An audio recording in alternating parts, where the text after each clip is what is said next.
cansa mucho repetir lo mismo. Entonces vamos a terminar la parte 3 primero. ¿Alguien conoce lo que es la enfermedad Kawasaki? ¿Ya escucharon hablar? O sea, que es una enfermedad que es más frecuente en niños, o sea, no se ve casi en adultos, por más que haya casos escritos de enfermedad de Kawasaki en adultos. No se ve tanto en la práctica médica que haya enfermedad Kawasaki en adultos, ¿verdad? Entonces forma parte de las exantemáticas, ¿verdad? Que producen realmente exantema y es una enfermedad reumatológica también, ¿verdad? Por más que parezca que no sea tan frecuente, es relativamente frecuente y justamente en el año 2020 empezó a haber una alta incidencia de pacientes que cumplían de manera incompleta los criterios de enfermedad Kawasaki, ¿sí? Entonces al final de la clase les traje lo que es el PIMS, que obviamente no va a estar en los libros porque es una enfermedad del 2020, ¿verdad? Que es el síndrome inflamatorio multisistémico post-COVID. En pediatría nosotros no tuvimos casos de niñitos que estaban internados, que requerían oxígeno, que hacían una neumonía grave. Había, pero muy pocos, generalmente eran niñitos obesos, que tenían una comorbilidad, paciente con síndrome de Down, que tenía enfermedad pulmonar crónica. Ni siquiera los asmáticos tuvieron tanta forma grave del COVID, pero sí se vio muchos casos de PIMS en el 2020. Entonces al final habla un poco de él, ¿verdad? O sea, no es realmente una enfermedad exantemática, pero les puse para comparar con la enfermedad Kawasaki, ¿sí? Ahí está la foto de un niño japonés, ¿verdad? Un varoncito, porque así como dice su nombre, Kawasaki es una enfermedad que predomina más en los pacientes de raza oriental, ¿verdad? Los orientales. Por eso justamente en Japón el doctor Tomisako Kawasaki en el año 67, ahí está la foto, empezó a estudiar las causas de muertes que no tenían un diagnóstico en ciertos niñitos. Fíjense que él estudió 25 niñitos que cumplían ciertos criterios, ¿verdad? Entonces él empezó a estudiar, a hacer autopsias y así pudo valorar y pudo clasificar a esta enfermedad como enfermedad Kawasaki. Y el doctor Kawasaki murió en el 2020, justamente en la época de la pandemia, ¿verdad? Y dejó un legado en pediatría, lo que es, por más que no sepamos realmente cuál es el agente causal, no es como la escarlatina, como la varicela, que está aislado un germen, ¿verdad? Un virus. Hay varias teorías que apoyan la enfermedad Kawasaki, y ahora justamente con el tema del COVID probablemente tenga que ver un determinado virus, pero no solamente uno, ¿verdad? Y ahí dice, es la primera causa de cardiopatía adquirida en niños, ¿sí? En Japón, 1 de cada 80 niños desarrolla enfermedad Kawasaki y 1 de cada 30 niños en Taiwán. Y justamente al final de mi clase hay un webinar que se hizo en febrero, creo que un poco antes de declararse la pandemia, sobre enfermedad Kawasaki, que dura 45 minutos más o menos y les va a servir porque manejando pueden escuchar el audio. A mí por lo menos me sirve mucho escuchar las actualizaciones más que leer. Es más aburrido leer, en cambio ahí hay fotos, uno puede escuchar en cualquier momento de su día, ¿verdad? Incluso hablaba el doctor que los pediatras japoneses, ¿verdad? Que viven en Japón, ellos cuando llega un paciente con cierto criterio en donde se sospecha enfermedad Kawasaki, ya le hacen un ecocardio. O sea, ellos mismos hacen el ecocardio para poder clasificar y medicar ya al paciente con sospecha de enfermedad Kawasaki. Igual se ve también en pacientes hispanos que somos nosotros. O sea que existe en todos los países, no es solamente en Japón. Entonces es una enfermedad febril, justamente uno de los criterios diagnósticos por excelencia es que el paciente tiene que tener fiebre, ¿sí? Y el periodo de tiempo es 5 días. Un paciente que tiene fiebre de 5 días, graduada con termómetro, desarrolla un exantema. El exantema es polimorfo, o sea, no tiene un exantema característico propio de lo que sería, por ejemplo, la varicela o la escarlatina o el sarampión. Puede presentarse de diferentes modos, ¿verdad?, en el paciente. Y se ve mucho en los niños. Se denomina síndrome febril óculo porque uno de los criterios diagnósticos es la conjuntivitis. La conjuntivitis bilateral no exudativa, o sea que no es una conjuntivitis purulenta que drena pus, es solamente exudativa.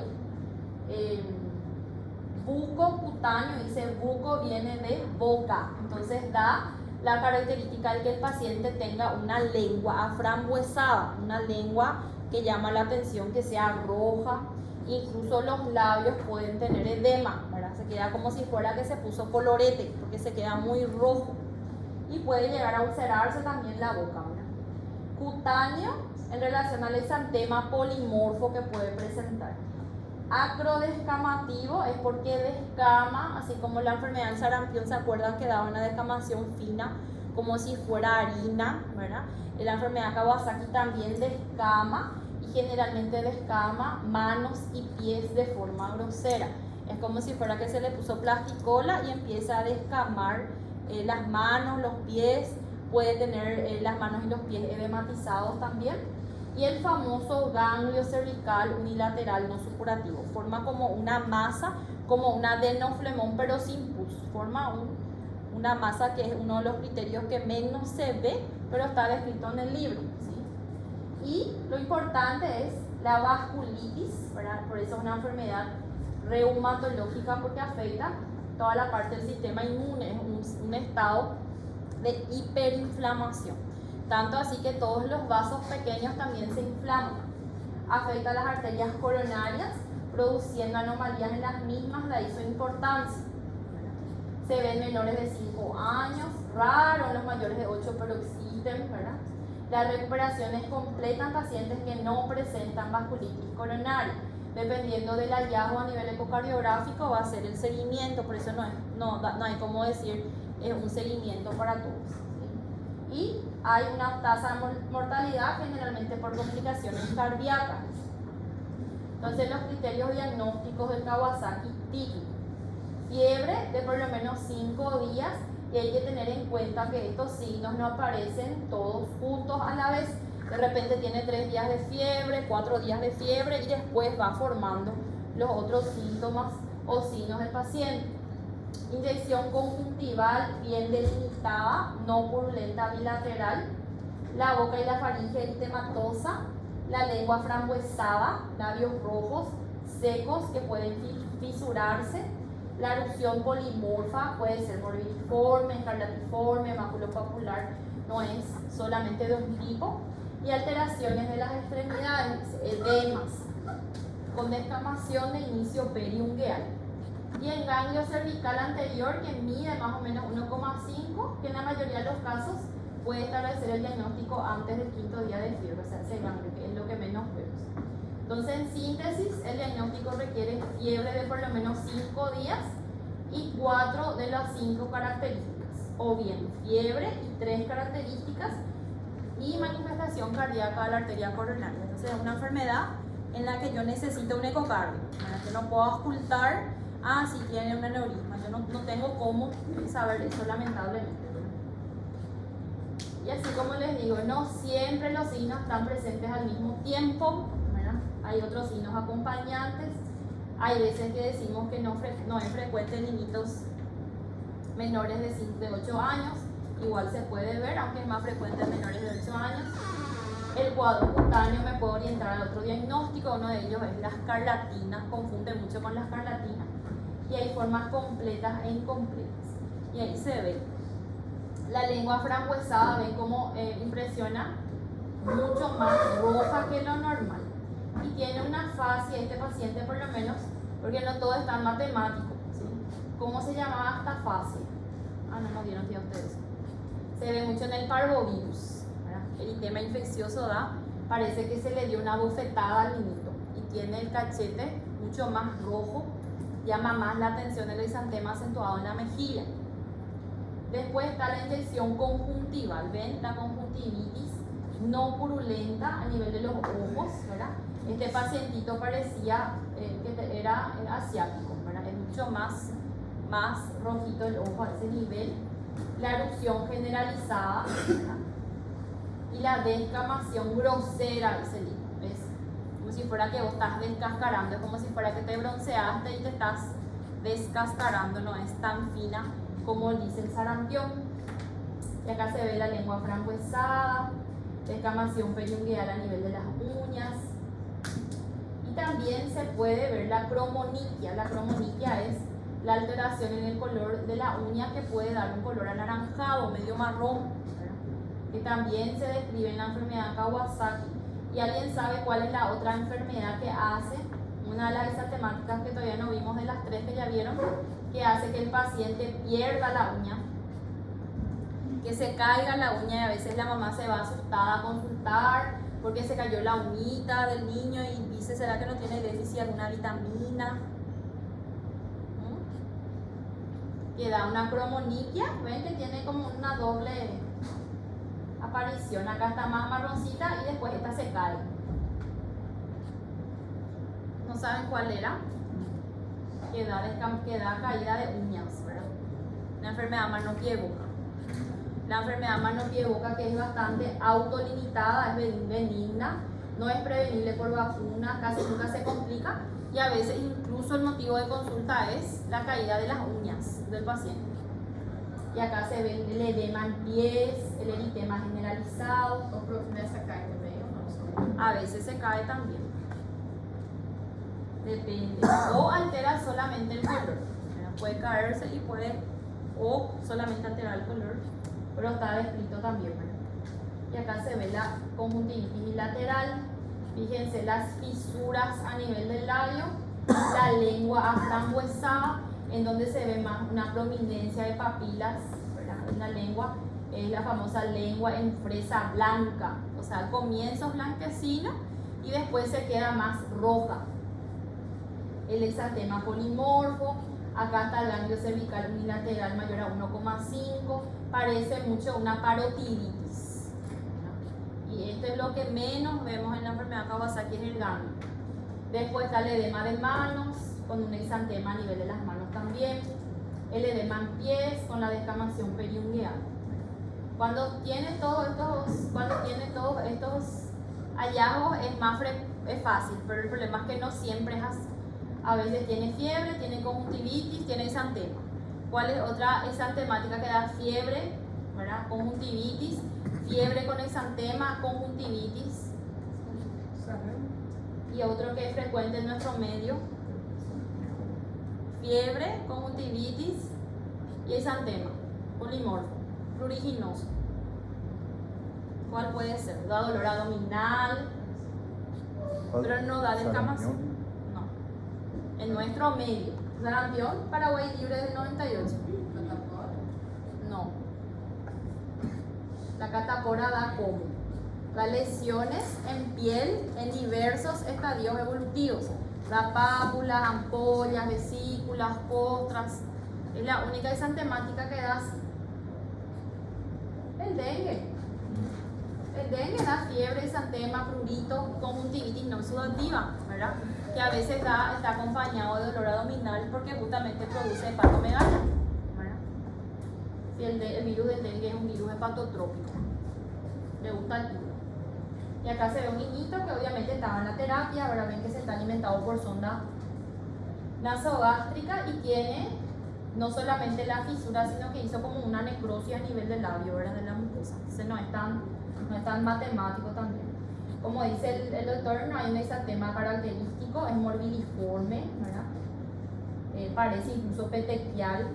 Acá se ven más abones y acá parece, no sé si al tacto tal vez parezca una escarlatina, y acá aparece un eritema multiforme. Asimismo se ve el Steven Johnson también.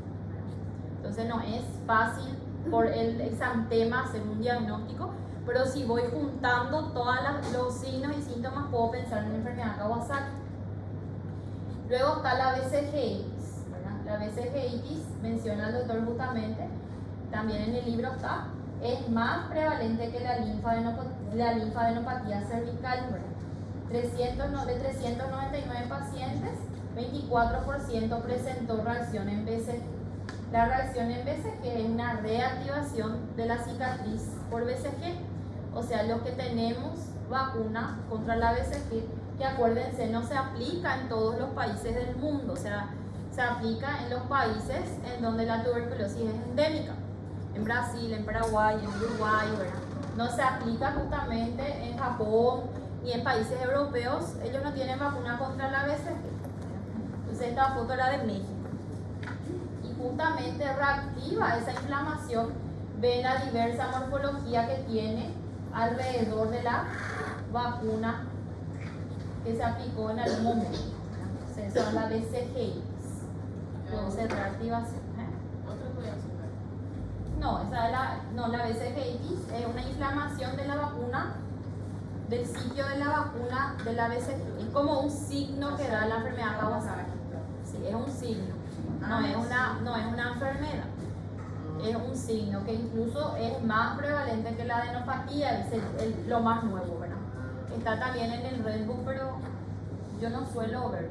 Bueno, había otra, no, es patognomónica del Kawasaki porque hay otras enfermedades que ahora mismo no me acuerdo que producen BCGX. Enseguida me voy a acordar cuáles eran.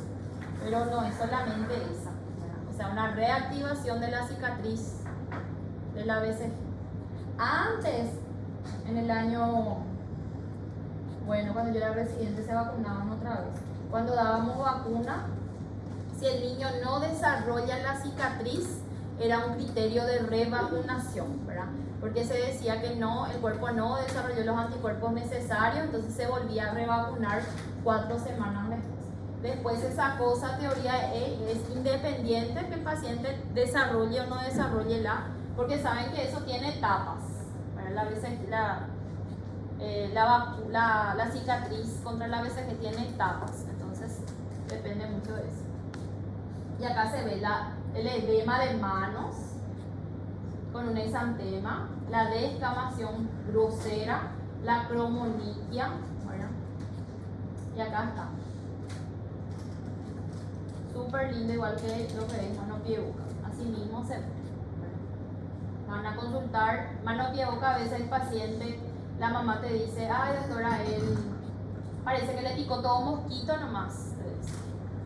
O si no le preguntan, él no tenía así todo puntito en su pie, en su mano. Sí, pero viste que le picó todo mosquito. Entonces a veces la enfermedad mano, pie, boca es tan inofensiva, por decir así, no es tan incapacitante. No a todos les brota por igual, entonces van a consultar por la cromonitia, por ejemplo, los padres, ¿verdad? Pero en la enfermedad Kawasaki también ese signo puede estar presente. Esas son las dos que dan cromonitia. Entonces hay fases, ¿verdad? La fase aguda, en donde el paciente tiene fiebre, una fiebre relativamente alta, 39, 39,5, manifestaciones agudas que duran 1 a 2 semanas. En la fase subaguda, pasado esas 2 semanas, ahí el paciente desarrolla descamación, entonces fíjense que a veces cuesta hacer diagnóstico, ¿verdad? El paciente tiene fiebre, conjuntivitis y exantema, no me forma Kawasaki. Tiene fiebre, conjuntivitis y exantema, tiene 3 días de fiebre, ya tiene 10 años, no me forma Kawasaki. Entonces a veces es difícil, porque no siempre está como el libro dice que está, ¿verdad? A veces está más o menos nomás, por eso es importante siempre exagerar. Yo prefiero siempre exagerar y decir no sé, llevar al cardiólogo. Los sábados viene Pedro Juan, todos los sábados hay cardiólogo que le haga un ecocardio, de repente llegas temprano para poder tratar. Porque justamente la complicación importante son los aneurismas coronarios. Y otra cosa en que da en el paciente es la hiperplaquetosis. Tienen plaquetas 800,000, 1.200.000, 2 millones, eso tienen su plaqueta. Por eso uno de los pilares del tratamiento de la enfermedad Kawasaki es la aspirina. Y esa aspirina depende del hallazgo cardíaco también, por el periodo de tiempo que va a recibir. Y yo no voy a encontrar hiperplaquetosis la primera semana ni la segunda, probablemente en la fase de la tercera semana recién voy a encontrar hiperplaquetosis, por eso es que hace difícil el diagnóstico. Periodo de convalescencia, ya desaparecen todos los signos y duran incluso hasta el periodo de enfermedad hasta 2 meses, ¿verdad? Y a veces, por ejemplo, tiene la fiebre, tiene la conjuntivitis. Bueno, tiene fiebre, tiene lengua frambuesa, tiene exantema y no tiene conjuntivitis, que era un criterio. Y ahí la mamá te dice, ayer él estaba así su ojo, estaba rojo. Entonces eso vale también para diagnóstico por más que no se ve. Generalmente cuando estaban internados los niños en el hospital, tenían historia de, pero ya no se veía en el momento esa conjuntivitis o esa lengua frambuesa. pero igual se considera como diagnóstica si los padres te dicen que sí tuvo, ¿verdad? Porque fíjense que va desapareciendo, a veces dura 1 o 2 días nomás. Entonces el Kawasaki típico tiene fiebre de 5 días y 4 de los 5 signos clínicos. Pero lamentablemente hay formas clásicas, que es lo esperado, las formas incompletas, que le falta un pedacito para formar el muñequito, y las formas atípicas, que incluso el paciente puede no tener fiebre o tiene fiebre de un día, y ese es el que hace difícil el diagnóstico. Ahí está el Kawasaki atípico pero no incompleto, el atípico pero no incompleto, fiebre de 5 días más, 2 o más criterios clínicos, tiene exantema y tiene lengua frambuesada, tiene una PCR mayor a 3 o una eritro alterada y un ecocardiograma sugestiva de enfermedad Kawasaki, y más 3D, hipoalbuminemia, anemia, aumento de las transaminasas, hiperplaquetosis, y refiere el libro pasado el día 7, porque las plaquetas aumentan recién en la segunda semana. Leucocitosis mayor a 15.000 y leucocituria mayor a 10 leucocitos por campo en una piuria estéril. ¿Alguien sabe lo que es la piuria estéril? Los virus dan eso. ¿Cómo yo diagnostico infección urinaria? ¿Qué yo necesito para diagnosticar infección urinaria? ¿O cuál es el concepto de infección urinaria?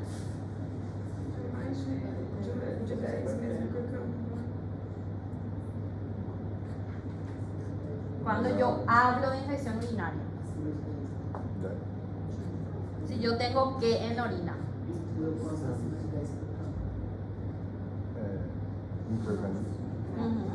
La presencia de bacterias en orina.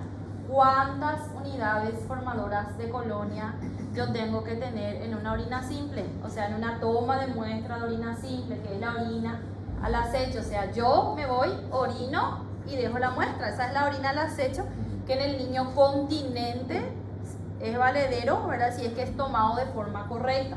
De forma correcta es higiene previa, no necesariamente una higiene con un antiséptico o una clorexidina, no. Solamente es limpieza de la zona. Si es posible, la primera orina de la mañana, esa es la ideal. El primer chorro medio, se dice, orina de chorro medio. O sea, primer chorrito afuera, y ahí vos pones tu frasquito para juntar la muestra.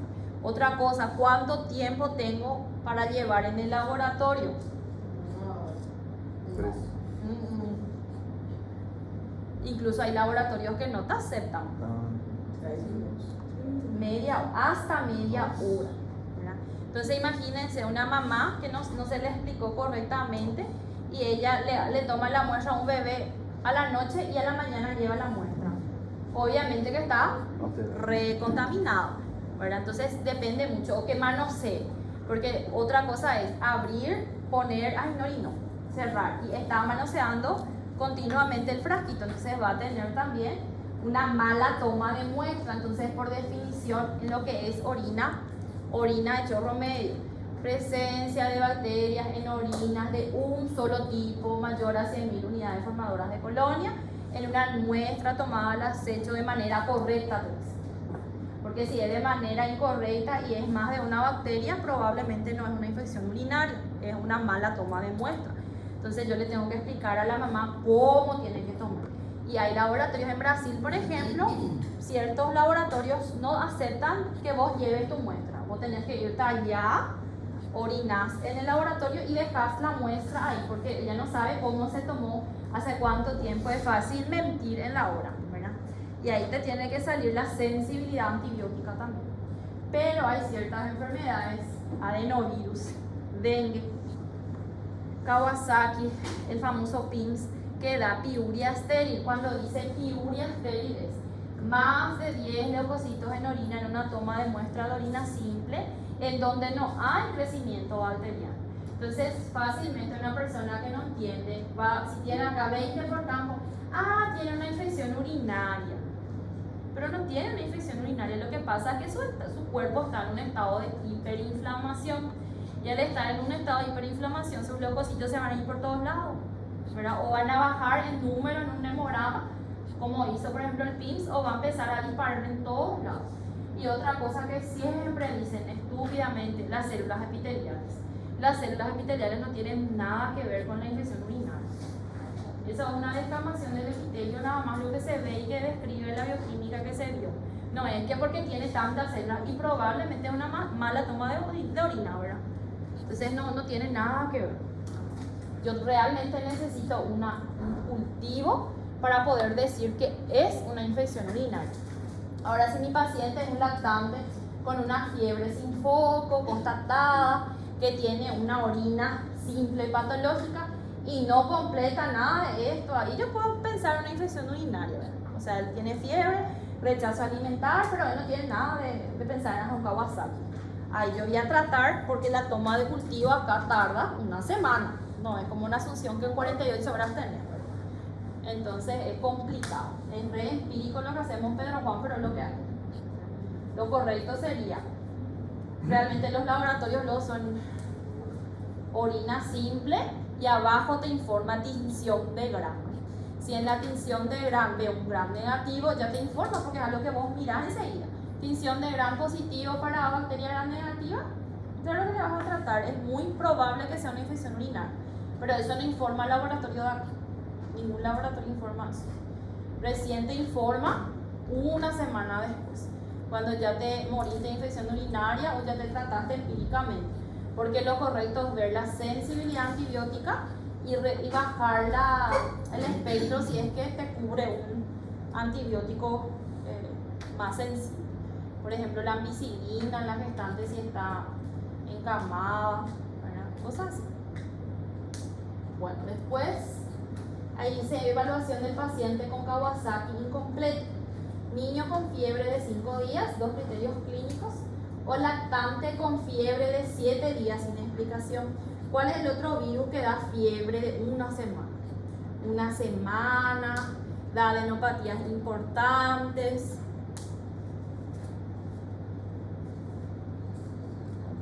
Parece una faringoamigdalitis, pero no es.